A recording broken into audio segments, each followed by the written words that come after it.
दोस्तों, अगर आपने evil nun horror story part 1 नहीं देखा तो पहले उसे जाके देख लीजिए, वरना स्टोरी आपको पूरी तरह समझ में नहीं आएगी। Evil nun horror story part 1 में आपने देखा कि शॉन गलती से इविल नन को कुएं से बाहर निकाल देता है। बारिश तेज हो रही होती है, इसीलिए वह चर्च के पास जाकर आराम करने लगता है, जहाँ उसकी नींद लग जाती है। रात के 12 बजते ही चर्च पे लगा क्रॉस का निशान उल्टा हो जाता है और इविल नन आ जाती है। इविल नन सामने अपना शिकार देख के बहुत खुश होती है। तभी बादलों की तेज गड़गड़ाहट से शॉन की आंख खुल जाती है। वह आंख मलते हुए इविल नन की ओर देखता है। उसे यह सब देखकर गुल्ली बुल्ली की बात याद आ जाती है और वह बुरी तरह डर जाता है। अपना बॉडी बॉय शॉन तुरंत टॉर्च उठाता है और दूसरी तरफ भागने लगता है। इविल नन भी उसे भागते देख उसका पीछा करने लगती है। चारों तरफ जंगल ही जंगल था। तेज हवाओं के झोंके से पेड़ जोर जोर से हिल रहे थे। शॉन कुछ दूर तक दौड़ने के बाद पीछे मुड़कर देखता है। इविल नन हाथ में हैमर और लालटेन लिए शॉन का पीछा कर रही थी। शॉन यह देखकर समझ गया कि इविल नन अब उसका पीछा नहीं छोड़ने वाली है, इसीलिए वह पूरी ताकत से भागना शुरू कर देता है। काफी देर तक भागने के बाद वह एक जर्जर मकान के पास पहुंचता है। वह बहुत हांफ रहा होता है। शॉन अपनी टार्च से उस मकान को अच्छी तरह से देखता है।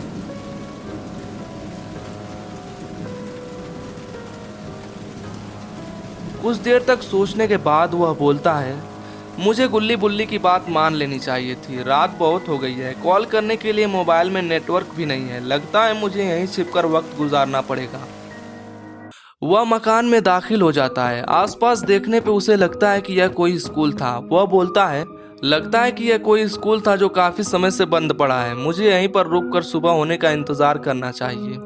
वह आगे बढ़ ही रहा होता है कि खिड़की से इविल नन आ जाती है। शॉन उसे देखकर थर थर कांपने लगता है। पूरा माहौल बदल जाता है, जज्बात बदल जाते हैं, वक्त बदल जाता है और हालात भी बदल जाते हैं। इविल नन ठहाके लगा लगा कर जोर जोर से हंसती है। इविल नन हमारे पोटी बॉय शॉन को हथौड़े से बहुत मारती है।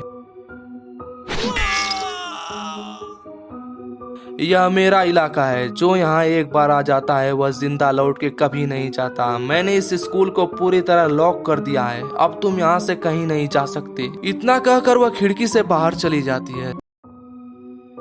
शॉन बहुत ज्यादा डर रहा था। उसे क्या करना है कुछ भी समझ नहीं आ रहा था। शॉन कुर्सी पे बैठ के मेज पे पड़े अखबार की कटिंग्स को देखता है, लेकिन उस पे किसी अजीब लिखावट में लिखा हुआ था जिसे वह नहीं पढ़ पाता है। ऐसा फॉन्ट उसने जिंदगी में कहीं नहीं देखा था। शॉन को टेंशन बढ़ती ही जा रही थी। अब तो उसे भूख भी लग गई थी। कुछ देर बाद उसे एक आवाज सुनाई देती है। वह टॉर्च जला के आवाज की ओर देखता है।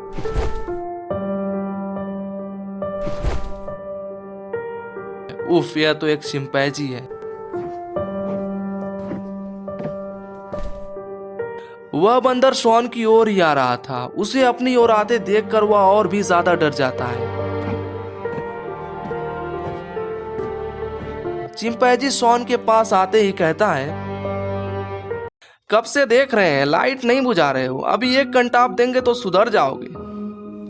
शॉन यह सुनकर टॉर्च टेबल पे रख देता है। वह बहुत हैरान होता है और बोलता है, तुम तो एक बंदर हो, तुम कैसे बात कर सकते हो? बंदर बोला, यह मत पूछो कि मैं कैसे बात कर सकता हूँ। मुझे पता चला है कि तुम्हें इविल नन ने किडनैप किया है, इसीलिए मैं तुम्हारी हेल्प करने चला आया। मैं तुम्हें यहाँ से निकाल तो नहीं सकता, लेकिन अगर तुम्हें भूख लगी हो तो बताओ। शॉन बोला, हाँ भूख तो लगी है, अगर तुम्हारे पास कुछ हो तो मुझे दो। चिंपैंजी यह सुन के खाना लाने चल देता है। उसे देख के शॉन के चेहरे पे मुस्कुराहट आ जाती है, लेकिन वह फिर नर्वस हो जाता है। बंदर अपने सर पे एक टोकरी रख कर लाता है जिसमें कुछ सेब और केले होते हैं। वो उसे लाकर टेबल पे रखने लगता है। शॉन खाने के लिए उसमें से एक सेब उठाता है और वह बंदर को इसके लिए शुक्रिया कहता है।